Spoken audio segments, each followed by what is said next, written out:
Because uveal melanoma, especially high-risk uveal melanoma, has at least 50% chance of relapse, and there's no effective treatment to prevent the relapse.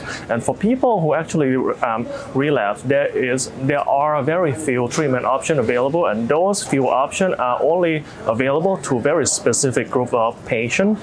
So in our study, based on what we saw in the past, that even though Ipilimumab, Nivolumab combination doesn't really have a lot of activities in metastatic setting, the micrometastases tends to, or we think that micrometastases behave differently from macrometastases. That's why we launched this study to try to improve the immune surveillance and decrease the rate of macrometastatic disease of a uveal melanoma.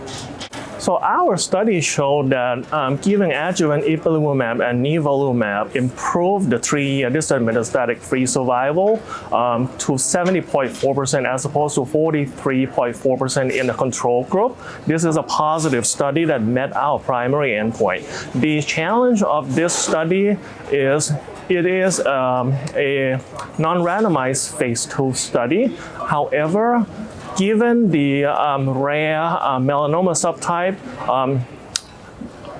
it is going to be difficult to, or a little bit challenging to translate into the phase 3 that will require randomization, but we are working with other groups, and this would require a lot of cooperation and collaboration, not just our country, perhaps with other continents like Australia and Europe as well.